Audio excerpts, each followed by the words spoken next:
Assalamualaikum dan salam sejahtera. Anda sedang menonton Sekilas Fakta 21 Oktober 2020 bersama dengan saya Nursyah Muhammad Amin.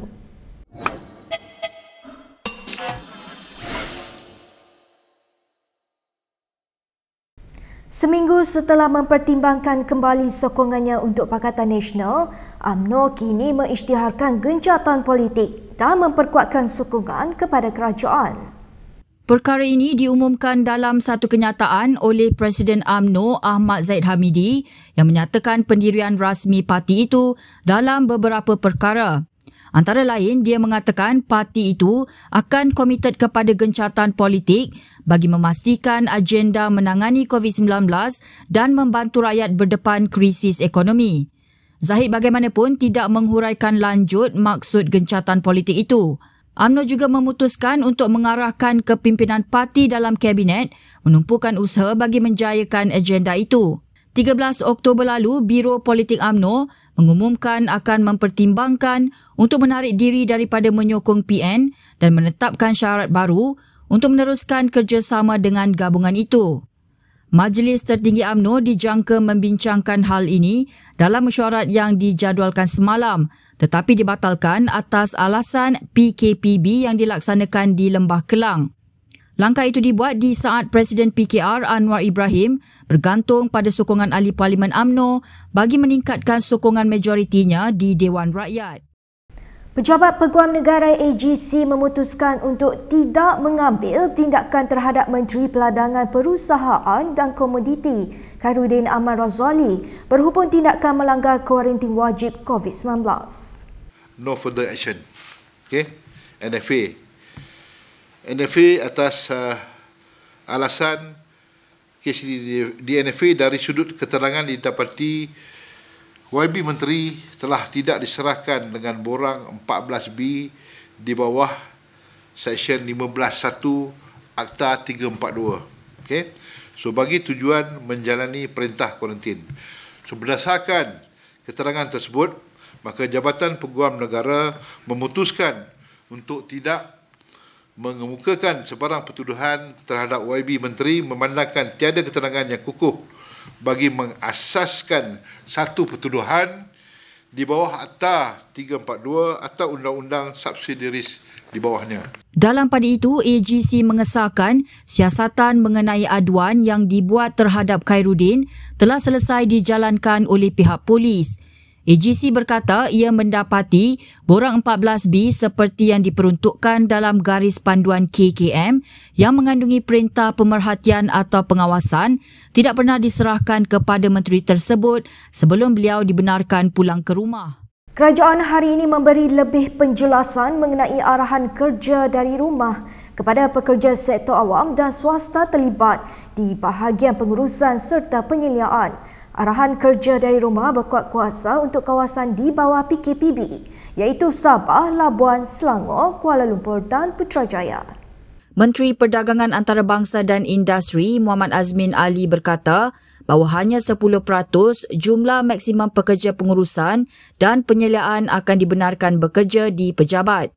Ini adalah untuk mereka yang tugasnya meliputi perakaunan, kewangan, pentadbiran, perundangan, perancangan dan ICT. Mereka bagaimanapun hanya dibenarkan berada di pejabat selama 4 jam sahaja bermula jam 10 pagi sehingga 2 petang untuk 3 hari seminggu. Azmin berkata syarikat tidak perlu memohon pengecualian, sebaliknya majikan hanya perlu mengeluarkan surat untuk mereka yang dibenarkan bekerja di pejabat selama tempoh PKPB. Sementara itu, hanya 30% jumlah maksimum pegawai Perkhidmatan Awam Persekutuan dibenarkan berada di pejabat bermula esok. Perkara itu diumumkan dalam satu perkeliling oleh Ketua Pengarah Perkhidmatan Awam Muhammad Khairul Adib Abdul Rahman. Ini dilakukan sama ada secara penggiliran atau sepenuh masa agar kehadiran kaki tangan awam di pejabat dikurangkan sepanjang tempoh PKPB.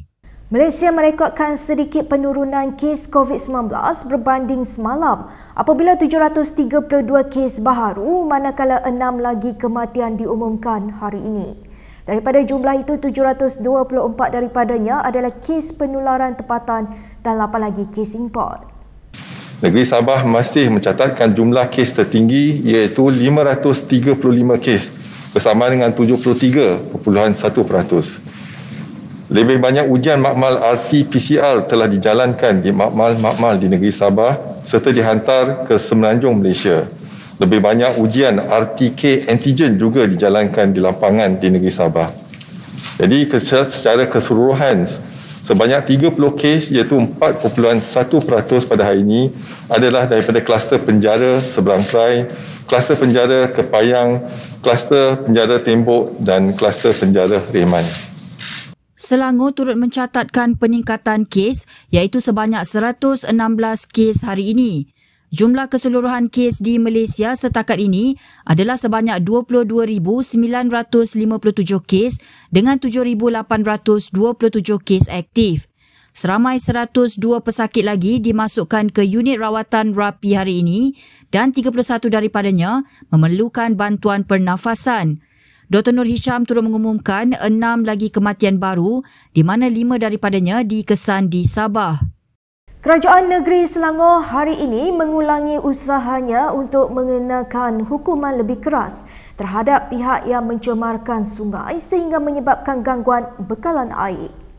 Enactment kita memang dah ada di bawah Lembaga Urus Air Selangor. Enactment luas, dendanya minimum 100, maksimum 500. Sekarang kita antara yang benda yang kita nak naikkan ialah minimum 200,000. Dulu tak ada minimum. Dulu tak ada minimum. Sekarang kita letakkan maksimum 1 juta dan minimum RM200,000. Penjara 3 tahun. Ini susulan kes pencemaran kedua yang dikesan di Selangor bulan ini yang menyaksikan lebih daripada 1 juta isi rumah terjejas akibat gangguan bekalan air. Selain itu, kata Amiruddin, kerajaan negeri telah mengarahkan Air Selangor Sdn Berhad untuk meningkatkan operasi pemantauan 24 jam di 2 lembangan berkaitan untuk mengelakkan kejadian pencemaran pada masa akan datang. Baik, sekian sahaja daripada saya Nur Syah Mama Amin untuk sekilas fakta. Untuk lebih banyak berita, anda boleh melayari kinitv.com. Anda juga boleh mengikuti kami di Instagram, Twitter, YouTube dan Facebook. Salam hormat dan jumpa lagi.